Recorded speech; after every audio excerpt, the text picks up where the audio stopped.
Hey guys, Chris here. It is Labor Day weekend. Gonna go home. I'm actually at Meijer right now doing one of their curbside pickup things, which is where you order everything online. Go pick everything up. They've got all the groceries done for you, man. It's awesome. If you got it in your neighborhood, definitely give it a try. Saves you a ton of time and definitely saves you some money. Give it a try. So I wanted to discuss something today that is near and dear to my heart, something that I've always believed, and it's something that has become more at the forefront with me. And that is the concept of charity, what it is, what's the reward, and how it's done. Okay? So, a couple years ago, my wife and I were in Florida. My wife's family lives down there. And there was a news story that was going on around the holiday season about a guy who came into a Kmart, wad of cash in his hand, and paid for everybody's layaway. And the news went nuts over this thing about this anonymous Good Samaritan who went off and helped people that he didn't even know. And that's awesome. You know, that says a lot about a person. And what ended up happening was the local businesses took the concept, and instead of doing what the guy did, they modified it a little bit. They would go pay the layaway for a store, or get kids Christmas presents, warm winter coats, whatever the case may be. And they would write the big check, and they would go to the store and, snap, cameras rolling from the local press, and hand that big check over to the local store. And while that was good that they were doing that for people, it became apparent that they were completely missing the point. And that gets to the root of what charity is and what charity is not.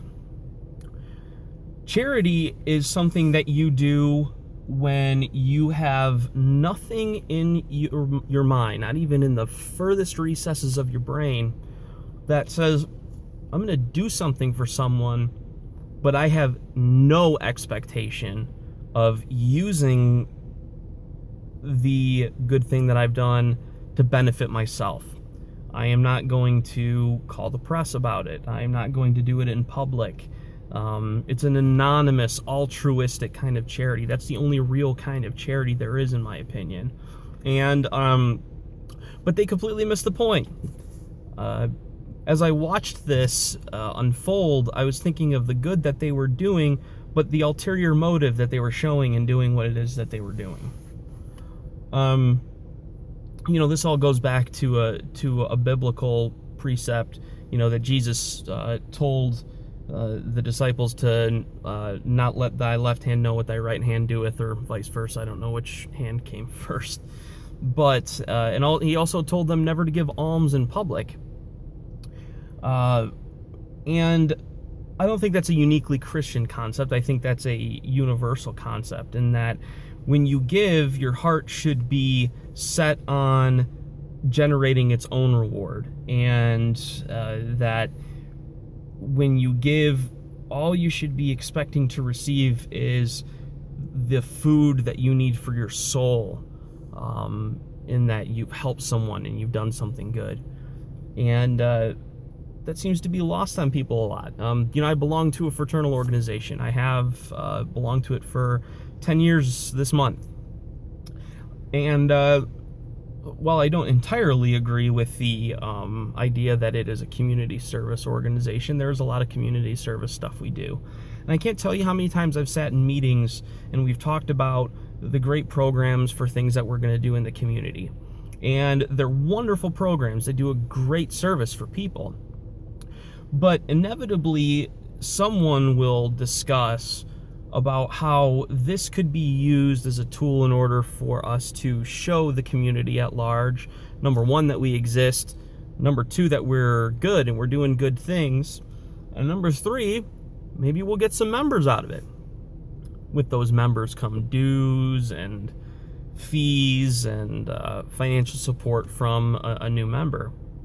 And there seems to be a disconnect in organizations and even in society to an extent that people don't understand the difference between when they are doing charity and when they are doing business. If at any point in time you do something with the expectation when you do it, or later on if you decide to bring it up, to benefit yourself, you are doing business, and you did business. You did not do charity. It's a selfless, anonymous act, charity is. To give you a good example, you guys give us, or we've been the benefactor of charity, and an amazing outpouring of support. We've been financially and otherwise helped since Abe was born. And the thing that you guys don't know is that a lot of those funds and those things get turned into good deeds for other people, donations to other parents who were going through what it is we're going through, or experience what it is we experience. Maybe not exactly the same condition, but it happens. But recently, and the only reason I'll bring this up is just to illustrate a point, my wife took it upon herself to do a small project that turned out to get a little bit larger as time went on, but to get some home comforts to people in the hospital that have found themselves there unexpectedly, just like we were with Abe. Toiletries are something that in the hospital that, a nice shower is something that you'd never kind of think would make you a little bit more bit more at ease, but it's those little things that make you feel human. And so I went to a friend of mine and asked him about getting some soap. He's an artisan soap maker. I'm not going to name his name, and you'll know why here in just a moment. They came to us and said, well, we've got some soap we're going to send to you guys, but you're going to have to wait a little bit longer for it because we'd like to get these special bags, put them in those, and send them over to you. And, we were really, really grateful that they would do something like that. It was a really big help. But it became immediately apparent why we had to wait when the box came. Because when the box came, I thought there's going to be little bags that are going to have the company logo and stuff on it. And, there was going to be some spiritual encouragement there for those people from this company. And my heart just was lifted up when I opened that box and found that every single bar of soap was in a small bag with not a single identification mark on it whatsoever. Who made it, where it came from, no website, no phone number, no company logo. That, and I told them that. I said, as soon as I saw that, I understood why you did what it is you did. And I think more of us could tend to think that way. If at any point in time, in your organization, in your personal life, if you give to somebody and it's even entered or just briefly gone across your brain that this might benefit you in some way, you have not done charity, you've done business, and that's a shame. Another thing to keep in mind is that when you give to somebody, it needs to be something completely silent. Don't ever bring up that charitable act to anyone, especially the person that you were charitable to. You did not give that person something in order to have a tool to leverage against them when you have a discussion, let's say, on a political topic with that person. This happened to me the other day. I can be a sarcastic guy. It's just the type of person I am. I think anyone who really knows me knows what a loving person I am, and I joke a lot, and my sense of humor can be quite sarcastic. I don't apologize for that. And I would really hope that no one would ever want me to change who it is I am. And, I got into a discussion, and I was just in disagreement. A little bit of sarcasm in there, but in general, making a good point, or what I believe to be a good point, and disagreeing with somebody. And I was told, hey, aren't you the guy that we did that thing for? when your son was in the hospital, and I was floored. I mean, I was embarrassed, deeply embarrassed. And not because of the words that I used, not because of the point I was making, not because of the way I was quote-unquote behaving. These were not the reasons that I was embarrassed. What I was I was embarrassed because I had been duped. I had been duped into believing that these people did something with a heart to help. And when one reveals what it is that they've done in order to get a one-up on you, that is the essence of no class. That is that shows a fundamental misunderstanding of what it is you're doing when you're being charitable to somebody.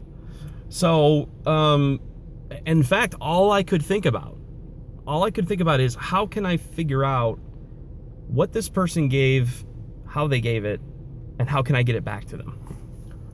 And I would in a heartbeat. If I could figure out exactly what it was that they gave, I'd do it in a heartbeat. And it's because I have no interest whatsoever in receiving something from somebody with conditions on it, especially when it comes to a major problem. We're grateful for everything it is that we have. I don't think we've ever shown to be anything but that. But to have someone use that as a weapon is an interesting approach. And again, shows a complete fundamental misunderstanding of what it is that you're doing. So anyway, it's getting a little bit long, but I think my point is pretty clear. Be good to people.